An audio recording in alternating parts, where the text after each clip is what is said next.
आपका बहुत बहुत स्वागत है मेरे चैनल पर। मैं आपका बहुत हार्दिक अभिनंदन करती हूँ। आज हम पढ़ेंगे एमपी सेट हिंदी में लगी कविता कैदी और कोकिला, जिसके रचनाकार माखनलाल चतुर्वेदी हैं। पहले हम इनका जीवन परिचय जान लेते हैं, जो कि संक्षिप्त रूप में यहाँ प्रस्तुत है। इनका जन्म 4 अप्रैल सन 1889 में हुआ था। मृत्यु 30 जनवरी 1968 को हुआ था। जीवन परिचय इनका देख लेते हैं हम। इनके पिता का नाम पंडित नंदलाल चतुर्वेदी था। इनकी माता का नाम सुकराबाई था। 1902 ईस्वी में 14 वर्ष की अल्पायु में ही इनकी शादी हो गई थी। इनकी पत्नी का नाम ग्यारसी बाई था। यहाँ पर इनकी रचनाएं देख लेते हैं, जो कि बहुत ही मोस्ट इम्पॉर्टेंट है, बार बार परीक्षाओं में पूछी जाती हैं। कृष्णा अर्जुन युद्ध 1918 में है, जो कि एक नाटक है। हिमकिरीटनी कविता 1943 में है। इसी कविता से यह कैदी और कोकिला संग्रहित है। साहित्य देवता निबंध 1943 में है। हिमतरंगिनी कविता 1949 में। माता कविता 1951, बहुत मोस्ट इम्पॉर्टेंट ये कविता है। कला का अनुवाद एक कहानी है 1954 में। समर्पण कविता 1956 ईस्वी में है। युगचरण कविता 1956 में है। अमीर इरादे गरीब इरादे मोस्ट इम्पॉर्टेंट है, आया हुआ प्रश्न है टीजीटी पीएचडी में। ये निबंध है 1960 में यह रचित है। आधुनिक कवि भाग 6 कविता 1960 में है। समय के पाव निबंध 1962 में है। बिजली काजल औज रही है कविता 1962 में है। मरण ज्वार कविता 1963 में है। वेणु लोगु जे धरा कविता जो है ये इनकी 1963 में है और मोस्ट इम्पॉर्टेंट है, पूछा गया है ये। चिंतक की लाचारी एक भाषण है 1965 में। माखनलाल चतुर्वेदी रचनावली 10 भाग हैं इसके 1983 में। यहाँ पर इनकी समस्त रचनाओं को ले लिया गया है, जो कि मोस्ट इम्पॉर्टेंट है। चलिए अब हम कविता पढ़ते हैं। कैदी और कोकिला। यहाँ पर कविता का सामान्य परिचय लिया गया है। सामान्य परिचय में प्रस्तुत कविता 1930 ईस्वी में जबलपुर सेंट्रल जेल में रची गई थी, जब कवि बैतूल में जंगल सत्याग्रह में 1 वर्ष की सजा पाकर बंदी था। इस कविता में जेल जीवन की कठिन जिंदगी का भावपूर्ण चित्र प्रस्तुत किया गया है। रात्रि गहरा गई थी, अर्थात अधिक रात्रि हो गई थी। सभी बंदी सो रहे थे। अचानक कोयल कूक बोल उठती है। कोयल की कूक बोल उठती है तो कवि के प्रश्न कविता में फूट पड़ते हैं। मतलब इस प्रकार से इस कविता की रचना हुई थी। कहाँ पर हुई थी, मोस्ट इम्पॉर्टेंट है, याद रखिएगा इसे आप। ये कविता एक लंबी कविता है, लगभग इसमें 8 पद हैं। यहाँ पर हमने 4 पदों को लिया है। कैदी और कोकिला क्या गाती हो, कैदी और कोकिला क्या गाती हो, क्यों रह रह जाती हो, क्या लाती हो, कोकिला बोलो तो, कोकिला बोलो तो, संदेशा किसका है, कोकिला बोलो तो। ऊंची काली दीवारों के घेरे में, ऊंची काली दीवारों के घेरे में, डाकू चोरों बटमारों के ढेरे में, जीने को देते नहीं पेट भर खाना, मरने भी देते नहीं तड़प रह जाना। जीवन पर अब दिन रात कड़ा पहरा है, शासन है या तम का प्रभाव गहरा है। हिमकर निराश कर चला रात भी काली, हिमकर निराश कर चला रात भी काली, इस समय कालिमा मई जागी क्यों आली, क्यों हुक पड़ी वेदना बोझ वाली सी, कोकिला बोलो तो क्या लूटा, क्या लूटा, मृदुल वैभव की रखवाली सी, कोकिला बोलो तो। बहुत ही महत्वपूर्ण कविता इनकी। यहाँ पे इसका प्रसंग, संदर्भ और प्रसंग दोनों देख लेते हैं। प्रस्तुत काव्य पंक्तियाँ माखनलाल चतुर्वेदी द्वारा रचित कैदी और कोकिला कविता से उद्धृत है। प्रसंग में यहाँ पे प्रस्तुत पंक्तियों में कवि ने जेल के बंदी जीवन का बड़ा ही भावपूर्ण चित्रण किया है। इसकी व्याख्या हम देखते हैं कि कवि कह रहा है, कोयल तुम क्यों गा रही हो, तुम बीच बीच में क्यों रुक जाती हो, कोयल तुम किसका संदेशा लाई हो, कृपया हमें बताओ। रात के सन्नाटे में जब कैदी अपने अपने बैरकों में सो रहे हैं, कवि की नींद उचट जाती है, अर्थात खुल जाती है।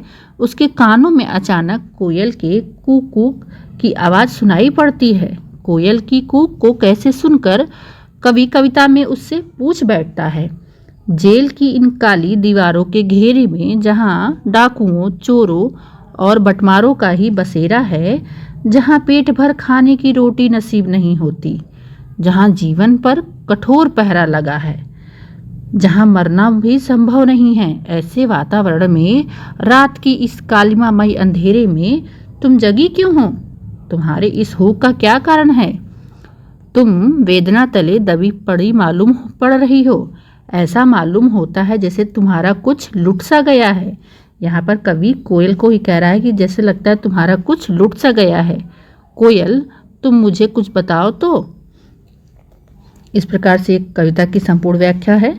विशेष में यहाँ हम देखते हैं अंग्रेजों की क्रूरता और बर्बरता का वर्णन पूरे कविता में हुआ है। कवि ने कविता के माध्यम से अपनी सभी दुखों का वर्णन किया है। कविता लयबद्ध है। दूसरा पद हम देखते हैं, बंदी सोते हैं, बंदी सोते हैं, है घर घर श्वासों का, है घर घर श्वासों का, दिन के दुख का रोना है निःश्वासों का, अथवा स्वर है लोहे के दरवाजों का, बूटी का या संतरी की आवाज़ों का, गिनने वाले करते हाहाकार, गिनने वाले करते हाहाकार, सारी रातें हैं 1 2 3 4, मेरी और की परी उपय जब प्याली, बेपुरा मधुर क्यों गाने आई आली, क्या हुई बावली अर्धरात्रि को चीखी, कोकिला बोलो तो किस दावा नल की ज्वालाएं हैं तीखी, किस दावा नल की ज्वालाएं हैं तीखी, कोकिला बोलो तो। संदर्भ यहाँ देखते हैं हम। प्रस्तुत पंक्तियाँ जो है माखनलाल चतुर्वेदी द्वारा रचित कैदी और कोकिला से उद्धृत है। सभी का संदर्भ यही रहेगा। प्रसंग में है कि इन पंक्तियों में जेल में बंद कैदियों की दयनीय स्थिति का वर्णन हुआ है। यहाँ पर बहुत ही दयनीय स्थिति रहती है, जो 1 वर्ष उनको कारावास होता है।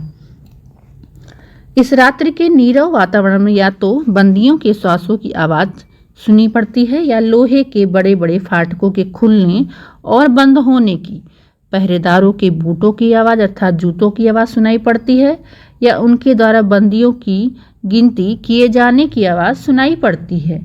इस समय मेरी आँखों की प्याली आंसुओं से भरी हैं।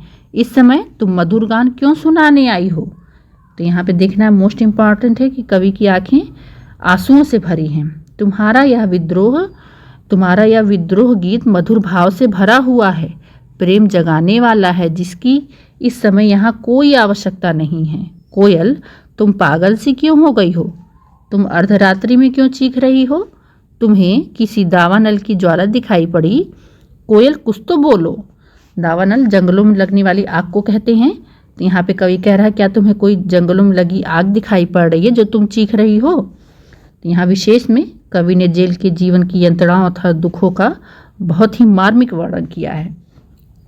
अगला पद हम देखते हैं, निज मधुराई को कारागृह पर छाने, निज मधुराई को कारागृह पर छाने, जी के घावों पर तलरा अमृत बरसाने, या वायु विटप वल्लरी चीर, या वायु विटप वल्लरी चीर, हट ठाने दीवार चीर कर अपना स्वर अजमाने, या लेने आई इन आँखों का पानी, या लेने आई इन आँखों का पानी, नभ के ये दीप बुझाने की है ठानी, नभ के ये दीप बुझाने की है ठानी, खा अंधकार करते हैं वे जग रखवाली, क्या उनकी शोभा तुझे न भाई आली, तुम रवि की किरणों से खेल, तुम रवि किरणों से खेल, जगत को रोज जगाने वाली, कोकिला बोलो तो क्यों अर्धरात्रि में विश्व जगाने आई हो, मतवाली कोकिला बोलो तो।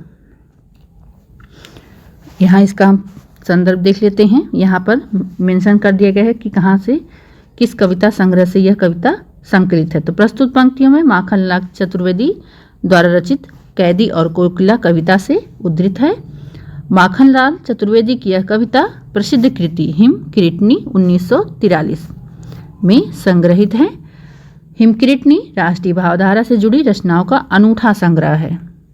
प्रसंग में देखते हैं, यह कविता कवि द्वारा सन 1930 में जबलपुर सेंट्रल जेल में लिखी गई, जब बैतूल जंगल में सत्याग्रह में 1 वर्ष की सजा पाकर कैदी था। इन पंक्तियों में कवि कोकिला को संबोधित करते हुए जेल की समस्त यातनाओं की कठिन स्थितियों का भावपूर्ण चित्र प्रस्तुत कर रहा है। व्याख्या हम देखते हैं, अरे कोकिला, अरे कोकिला, तुम्हारी कूक में विद्रोह का भाव कम, माधुर्य भाव अधिक है। क्या ऐसे माधुर्य भरे स्वर से तुम हम सरीखे कैदियों के दग्ध घावों पर शीतल अमृत कण की वर्षा करने आई हो, या हठपूर्वक विटप बल्लरियों के पवन को तथा इस जेल की दीवालों को भेद कर अपने स्वर माधुर्य का जोर आजमाइश करने पर तुली हो, या अपना प्रेम राग सुनाकर हमको आंदोलित करके कर्तव्य पथ पर च्युत करने आई हो, अर्थात वहाँ से हटाने आई हो अपने कर्तव्य पथ से। अंधकार को चीरते हुए अंतरिक्ष में अनंत तारे टिमटिमा रहे हैं। अंधकार को चीरते हुए अंतरिक्ष में बहुत तारे टिमटिमा रहे हैं। उनकी शोभा भी अपरिमित है। रीको किल, क्या उन तारागणों की छवि पर तुम मुग्ध नहीं हो पाती हो जो इस तरह से रात की बेला में विरह राग सुना सुना कर मन को उद्वेलित कर रही हो, अर्थात मन को बहुत अधिक दुखी कर रही हो। कवि पुनः कोकिला से, मतलब बार बार कोकिला से प्रश्न करता है, तुम तो सूर्य की किरणों से क्रीड़ा करने वाली अर्थात खेलने वाली हो। सूर्योदय के साथ तुम्हारा भी स्वर फूट पड़ता है। तुम्हारे स्वर माधुर्य के साथ ही नींद की दुनिया में डूबा हुआ सारा संसार जाग उठता है। लेकिन आज क्या कारण है कि हम इस निशिथ की बेला में तुम अपने मतवाले स्वर से संसार को जगाने के लिए प्रस्तुत हो गई हो, अर्थात अर्धरात्रि में तुम अपने मतवाले स्वर से सबको जगाने के लिए उद्वेलित हो गई हो। विशेष यहाँ हम देख लेते हैं, चिड़ियों की काकली सूर्योदय के साथ फूट पड़ती है, अर्थात चिड़ियों की बोलियां जैसे जैसे सूर्योदय होता है वैसे वैसे उनकी बोलियां निकलती हैं, अर्थात वो चचहाती हैं। अलंकार यहाँ पे रूपक और प्रतीप है जो कि सभी पदों में है। भाषा लाक्षणिकता प्रधान है। अगला पद हम देख लेते हैं, दूबों के आंसू धोती रवि किरणों पर, दूबों के आंसू धोती रवि किरणों पर, मोती बिखराती विंध्या के झरनों पर, ऊंचे उठने के व्रतधारी इस वन पर, ऊंचे उठने के व्रतधारी इस वन पर, ब्रह्मांड कपाती उस उद्दंड पवन पर, तेरे मीठे गीतों का पूरा लेखा मैंने प्रकाश में लिखा सजीला देखा। तुम सर्वनाश तब सर्वनाश करती क्यों हो, तब सर्वनाश करती क्यों हो, तुम जाने या बेजाने। कोकिला बोलो तो, कोकिला बोलो तो, क्यों तमोपत्र पर विवश हुई लिखने चमकीली ताने। कोकिला बोलो तो। बार बार कैदी कोकिला से प्रश्न कर रहा है। संदर्भ यही रहेगा उपयुक्त जो है। यहाँ पे प्रसंग में कवि ने सूर्योदय पूर्व प्राकृतिक दृश्य का वर्णन किया है। मोस्ट इंपॉर्टेंट है ये पद। व्याख्या देखते हैं हम। कवि कोकिला को संबोधित करते हुए प्रकृति के रूप राशि का वर्णन कर रहा है, अर्थात सूर्योदय के समय का वर्णन कर रहा है। कवि कहता है कि आकाश के तारे अंधकार को चीरते हुए टिमटिमा रहे हैं। सूर्य की किरण ओस की कड़ों से भीगे हुए दुर्वा दल अर्थात घास के दलों पर पत्तों पर पड़कर उसे मोती जैसा दृश्य रूप कर रही हैं। तुम जो मधुर गीत गा रही हो उसका पूरा लेखा जोखा मेरे पास है।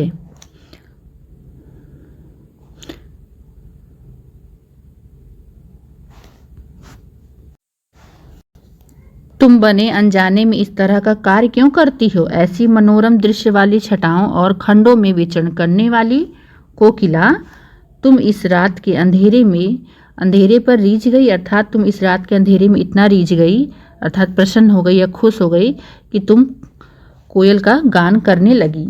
इस प्रकार से यह कविता बहुत ही लयात्मक है। विशेष में इस प्रकार से इस कविता के 4 पद संपूर्ण हुए हैं। अगली क्लास में आपको 4 पद पढ़ाए जाएंगे। वीडियो अच्छा लगे तो लाइक ज़रूर करें। चैनल पर नए हैं तो चैनल को ज़रूर सब्सक्राइब करें। एमपी सेट की तैयारी करने वाले प्लेलिस्ट में जाकर अन्य रचनाओं को पढ़ सकते हैं। धन्यवाद।